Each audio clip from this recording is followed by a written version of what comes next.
பிஸ்மில்லாஹிர்ரஹ்மானிர்ரஹீம். Hi friends, அஸ்ஸலாமு அலைக்கும். Welcome to ions garden to kitchen vlog. இன்றைய வீடியோவில் நாம் என்ன பார்க்க போகிறோம்னா, பாரம்பரியமான முறையில் முடி வளர்ச்சியை தூண்டக்கூடிய மற்றும் இளநரையை போக்கக்கூடிய நெல்லிக்காய் கருவேப்பிலை லேகியம் தாங்க செய்ய போகிறோம். அது எப்படி செய்கிறதுன்னு பார்க்க போகிறோம். சிறியவர் முதல் பெரியவர் வரை அனைவருக்கும் பயன்படுத்தக்கூடிய இந்த லேகியம் உடலில் இரத்த சோகையை போக்கி தலைமுடி வேர்க்கால்களை பலப்படுத்தவும் பெரிதும் உதவுகிறது. எந்தவித ரசாயனமும் இல்லாத 100% இயற்கையான முறையில் இதை நம்ம வீட்டிலையே எளிதாக தயாரிக்கலாம். இதை எப்படி தயாரிக்கிறதுன்னு உங்களுக்கு தெரியலையா? வாங்க, நான் உங்களுக்கு சொல்லித்தரேன். வாங்க இப்போ வீடியோக்குள்ளே போகலாம். இங்கே பாருங்கள், 1/2 கிலோ நெல்லிக்காய் எடுத்து சுத்தமாக கழுவி சுத்தம் பண்ணி வச்சுருக்கிறேன். இதை அப்படியே இட்லி பானையில் நம்ம தண்ணி வச்சுட்டு அந்த ஆவியில் இதை வேக வைக்கணும். இட்லி பானையில் ஸ்டீமர் உள்ளவங்க ஸ்டீமரில் வச்சுக்கலாம். இட்லி பானை ஸ்டீமர் இல்லாதவங்க நான்லாம் இந்த இட்லி பானையில் தான் வைக்கிறேன். இப்போ இது 10 நிமிஷம் அப்படியே வேகட்டும், வெந்துட்டுருக்கட்டும். நம்ம அதுக்கடையில் அந்த பாருங்கள் கருவேப்பிலை எடுத்து ஒடிச்சாச்சு. இங்கே பாருங்கள், இதுதான் எங்கள் வீட்டு பெரிய மரம், கருவேப்பிலை மரம். இதுலேருந்து தான் சுத்தமாக நல்லா சூப்பரான கருவேப்பிலைங்க ஒடிச்சு எடுத்துகிட்டு வந்துட்டேன். எடுத்து இதை வந்தாச்சு. இப்போ பாருங்கள், இப்போ நம்ம கருவேப்பிலை எடுத்துகிட்டு அதை எல்லாம் உருவி அலசி சுத்தமாக அலசி கழுவி எடுக்கிறங்காட்டி இந்த நெல்லிக்காயும் வெந்துருச்சு. இந்த நெல்லிக்காய் வெந்ததை எடுத்து அப்படியே எடுத்துகிட்டு கொஞ்சம் நேரம் ஆற வச்சுட்டு இதை அந்த கொட்டைகளையெல்லாம் எடுத்துட்டு இந்த பாருங்கள் இதே மாதிரி எடுத்து வச்சுருக்கேன். இப்போ கருவேப்பிலையும் அலசி கழுவிட்டு வச்சுருக்கேன். இந்த கருவேப்பிலையில் நல்லா 2 கைப்பிடி இருக்கணும். இப்போ இந்த நெல்லிக்காயையும் கருவேப்பிலையும் நம்ம மிக்சியில் அரைச்சிக்குவோம். இந்த பாருங்கள், நெல்லிக்காயை நல்லா பேஸ்ட் மாட்டம் எவ்வளவுக்கு உங்களால் பேஸ்ட் மாட்டம் அரைக்க முடியுமோ அந்த அளவுக்கு அரைச்சிக்கலாம். அரைச்சிட்டு இந்த கருவேப்பிலையும் இப்போ மிக்சியில் அடிச்சிடுவோம். அடித்து நல்லா இது சாறு எடுத்துடணும். இப்போ நெல்லிக்காயை நம்ம பேஸ்ட் மாட்டம் அடித்து வச்சுருக்கோம்ல, அந்த அளவுக்கு இதை கருவேப்பிலையே எடுக்க முடியாது. ஏன்னா கருவேப்பிலையில் அப்படியே ஒரு சக்கையாக இருக்கும். அதனால் நம்ம லேகியத்தில் போடையிலேயே சாப்பிட முடியாது, சக்கையாக வரும். அதனால் இதை நல்லா சாறு பிழிஞ்சு எடுத்துடணுங்க. கருவேப்பிலை மற்றும் நெல்லிக்காய் ஆகிய 2மே சேர்த்து நம்ம தலைமுடி உதிர்வை தடுக்கவும் முடி அடர்த்தியாக கருமையாக வளரவும் உதவி செய்யுது. இது நரமுடியை வருவதையும் இந்த ரொம்ப நாளைக்கு தள்ளி போடுதுங்க. இது கருவேப்பிலையில் நம்ம சத்துக்கள் எண்ணெயில் அடங்காத அந்த அளவுக்கு சத்துக்கள் நிறைய இருக்குது.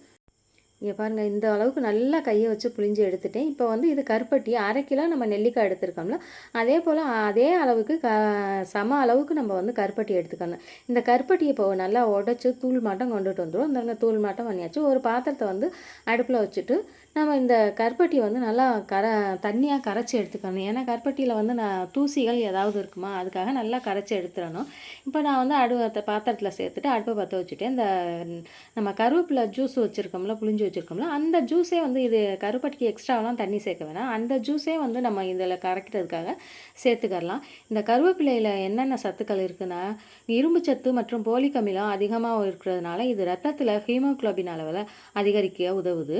அது மட்டும் இல்லாமல் இது செரிமான மண்டலத்தையும் சீராக்குது. மேலும் கருவேப்பிலையில் உள்ள வைட்டமின் ஏ கண் பார்வை திறனை மேம்படுத்த உதவுதுங்க. உடலில் உள்ள நச்சுக்களை வெளியேற்றி சருமத்தை பொலிவாக்கவும் இந்த லேகியம் பெரிதும் உதவுகிறது. இன்னும் கர்ப்பப்பையில் உள்ள நச்சு கழிவுகளையெல்லாம் இந்த கருவேப்பிலை பெண்களுக்கு சுத்தம் படுத்துதுங்க. ஏன்னா இது இதோடைய பேரே கருவேப்பிலை தான். பெண்களுக்கு ரொம்ப அந்த கர்ப்பப்பையில் உள்ள நச்சு கழிவுகளையெல்லாம் சுத்தப்படுத்துறதுக்கு உதவுது. இங்கே பாருங்கள், இப்போ நல்லா கரைஞ்சிருச்சு. இதை அப்படியே எடுத்து வச்சுட்டு இன்னொரு கடாயை எடுத்து நம்ம வச்சுட்டு இந்த கருப்பட்டியும் கருவேப்பிலை அதுவும் கலந்து வச்சுருந்தோம்ல, இங்கே பாருங்கள், அந்த வடிகட்டினோன்னா தூசிகள்லாம் எடுத்துகிட்டு வடிகட்டியாச்சு. இந்த இதில் இப்போ நெல்லிக்காய் பேஸ்ட்டு அரைச்சி வச்சுருக்கோம்ல, அதையும் போட்டுக்குவோம். அதையும் போட்டு நல்லா கலந்து விட்டு இந்த லேகியம் நல்லா பண்ணணுங்க. இது இந்த லேகியம் செய்கிறதுக்கு எனக்கு 35 நிமிஷம் ஆயிடுச்சு. ஏன்னா அப்படியே இந்த இது கொதிச்சு வேகையில் டப்பு டப்பு டப்பு டப்புன்னு தெறிக்கும். அப்படியே இப்போ டப்புன்னு தெறிக்கும். ஃபுல்லாக அந்த அடுப்படி ஃபுல்லாகவே நாஸ்தி பண்ணிடும். அது நம்ம கொஞ்சம் கவனமாக நம்ம கையிலெல்லாம் தெரித்து நல்ல சூடு ஏறி நம்ம கையெல்லாம் அப்படியே புண்ணு மாட்டம் வந்துடும். அது பட்டுச்சுன்னா கொஞ்சம் நல்ல நீளமான கரண்டி இருந்தாக்கா அதை போட்டு நல்லா கிண்டி விடுறது நல்லது. ஆனால் கைவிடாமல் நம்ம கிண்டிகிட்டே இருக்கணும். இது கொஞ்சம் நான்ஸ்டிக் கடாங்கிறதுனால நான் கொஞ்சம் விட்டு தான் கிண்டினேன். ஆனால் இதுவே இரும்பு கடாயில் செஞ்சாக்க நல்லா இன்னும் பெனிஃபிட். அந்த இரும்புடைய சத்துக்களும் அந்த இதில் கருப்பட்டியில் நம்ம லேகியத்தில் இருக்கும். இப்போ சுவைக்காக கொஞ்சம் உப்பும் சேர்த்துட்டோம். உப்பு சேர்த்துட்டு இங்கே பாருங்கள் எந்த அளவுக்கு அப்படியே வருதுன்னு பாருங்கள். இப்போ நல்லா தண்ணி வற்றி வந்திருக்குது பாருங்கள். தண்ணி வற்றி வந்ததுக்கப்புறம் கொஞ்சம் 2 ஸ்பூன் நெய் சேர்த்துக்குவோம். நெய் சேர்த்துட்டு இல்லை, ஏன்னா இது நம்ம லேகியத்துக்கு எப்போவுமே நெய் சேர்க்குறது ரொம்ப நல்லது. இங்கே பாருங்கள் எந்த அளவுக்கு வேகுதுன்னு பாருங்கள். இது நல்லா தெறிக்காமல் இருக்கிறதுக்காக ஒரு மூடியை போட்டு அப்படி வச்சுட்டு அந்த மூடிக்கு மேலே உள்ளேயே வந்து நம்ம கரண்டி வச்சு இப்படி கிண்டி விடலாம். இங்கே பாருங்கள் வச்ச நிமிஷத்துக்கு எந்த அளவுக்கு அந்த மூடியில் தெரிச்சிருச்சுன்னு இப்படி வந்து நம்ம நல்லா கிண்டி விடணும். இப்போ வந்து நான் நல்லா ஒரு 10 கிராமுக்கு சுக்கு எடுத்திருக்கேன். அதில் அதே போல் 10 ஏலக்காயும் பார்த்தீங்கன்னா அந்த மிக்சியில் ஒரு 2 ஸ்பூன் ஜீனி போட்டிருக்கேன். இதையும் நல்லா பவுட்ரு போட்டுருவோம். ஏன் இதுக்கு வந்து வெள்ளை சர்க்கரை சேர்க்குறீங்கன்னு கேட்பீங்க. ஆனால் நம்ம வந்து இந்த சுக்கு ஏலக்காயெல்லாம் பவுட்ரு பண்ண வெள்ளை சர்க்கரை போட்டால் தான் இதை பவுட்ரு பண்ண முடியுங்க. பாருங்கள் இந்த அளவுக்கு நல்லா பவுட்ரு ஆயிடுச்சு. இப்போ வாங்க போய் லேகி எந்த அளவுக்கு இதாகிருக்குன்னு பார்க்கலாம். இங்கே பாருங்களேன் எப்படி இந்த மூடியெல்லாம் பாருங்கள் எந்த அளவுக்கு தெரிச்சிருக்குன்னு பாருங்கள். நல்லா அப்படியே வந்து நல்லா தண்ணி சொண்டி வந்துருச்சுங்க.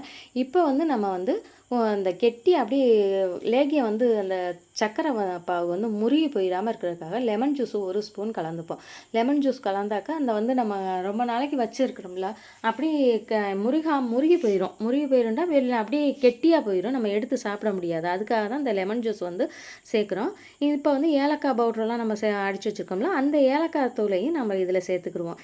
இந்த நெல்லிக்காயில் என்னென்ன சத்துக்கள் இருக்குதுன்னா குழம்பு மல்லித்தூள், குழம்பு மிளகாய்த்தூள், தனி மிளகாய்த்தூள், அப்புறம் வந்து பச்சை மல்லித்தூள், கரியானத்தூள், அதுக்கப்புறம் சாம்பார் பொடி, இட்லி பொடி, ரசப்பொடி இதெல்லாம் ரெடி பண்ணி கொடுக்குறோம். அப்புறம் கூழ் வடகம், அரிசி வடகம் இதெல்லாம் ரெடி பண்ணி கொடுக்குறோங்க. நீங்கள் யாருக்கு தேவைப்படுறவங்க இந்த வாட்ஸ்அப் நம்பருக்கு கான்டாக்ட் பண்ணுங்கள்.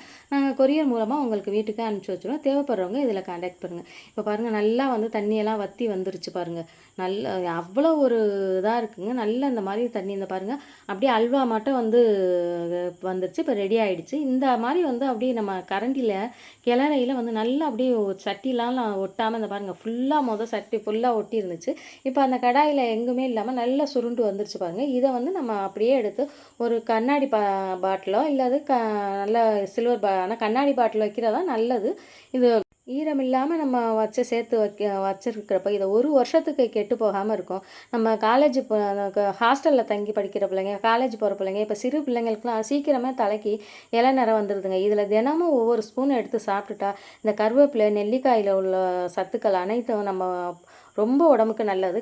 நம்ம ஹாஸ்டலில் தங்கி இருக்கிற பிள்ளைங்களுக்குலாம் இது மாதிரி செஞ்சு கொடுத்து விட்டோம்னா ஒவ்வொரு உருண்டை எடுத்து சாப்பிட்டாங்கன்னா இந்த இளநரையெல்லாம் வராமல் கண் பார்வையும் கோளாறுகளும் இல்லாமல் நம்ம ரொம்ப நாளைக்கு நல்லமாக இருக்கலாம். இப்போ பாருங்கள் இந்த வீடியோ உங்களுக்கு பிடிச்சிருந்தா எனக்கு சப்ஸ்கிரைப் பண்ணுங்கள், சப்போர்ட் பண்ணுங்கள்.